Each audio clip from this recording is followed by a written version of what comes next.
Hi സുഹൃത്തുക്കളെ, എനിക്ക് ഒരു ഫ്രണ്ടുണ്ട്, നിലമ്പൂരാണ്, പേര് പ്രജീഷ് എന്നാണ്.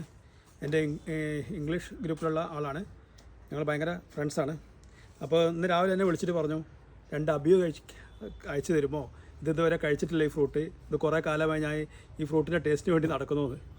ഓക്കെ, ഇത് ഞാനപ്പം അങ്ങേക്ക് അയച്ചു കൊടുക്കാൻ വേണ്ടി പറിച്ചതാണ്. ഇനി പാക്ക് ചെയ്ത് ഞാൻ അങ്ങനെ വീട്ടിൽ അയക്കാൻ പോവാണ്. അത് പറഞ്ഞ പോലെ പാക്ക് ചെയ്യാണ്, കൊറിയറിൽ അയക്കാൻ.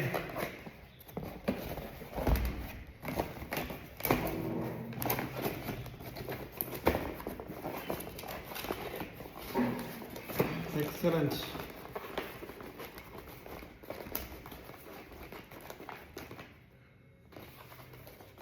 ഇനി ഇത് പ്രജേഷിൻ്റെ കയ്യിൽ കെട്ടിയിട്ട് കാണാം, അവിടുന്ന് എന്താ ചെയ്യുന്നതെന്നുള്ളത്. അങ്ങനെ ഇവിടെ വീഡിയോ അയച്ചു എന്ന് വിചാരിക്കുന്നു.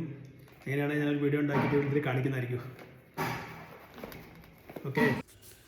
ഭാര്യയുടെ സ്ഥാപനത്തിൻ്റെ അടുത്താണ് കൊറിയർ സർവീസ്, കൊറിയറിൻ്റെ ഒരു ഓഫീസുള്ളത്. ഞാൻ അവിടേക്ക് കൊണ്ടുപോകുമ്പോൾ ഭാര്യനെ സമീപിച്ചു. കാരണം എനിക്ക് വീഡിയോ എടുക്കാൻ വേണ്ടി ഞാൻ ഭാര്യനെ കൊണ്ട് എഴുതിപ്പിച്ചു. അവൾ ഭംഗിയായിട്ട് അതിൻ്റെ അഡ്രസ്സ് എഴുതി. അതിനുശേഷം ഞാൻ പ്രൊഫഷണൽ കൊറിയർ സർവീസിൻ്റെ ഓഫീസിലേക്ക് ചെന്നു. അവരത് തൂക്കി അതിൻ്റെ എല്ലാ രേഖകളും റെഡിയാക്കി എന്നോട് ചോദിച്ചു. ഇത് അബിയു ഫ്രൂട്ടാണ്, നമ്മൾ സുഹൃത്തിന് വേണ്ടിയിട്ട് അയക്കാൻ വേണ്ടി കൊണ്ടതാണ്.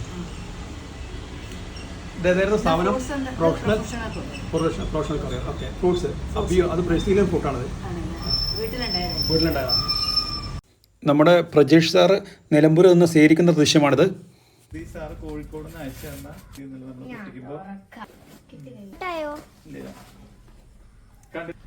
ഇതാണ് അബിയു ഫ്രൂട്ട്. ഞാൻ ഇതുവരെ ഇത് കഴിച്ചിട്ടില്ല. ഒന്ന് അതിനെ പരിചയം വാങ്ങിക്കാൻ കിട്ടില്ല, അതാണ് ഏറ്റവും വലിയ പ്രശ്നം.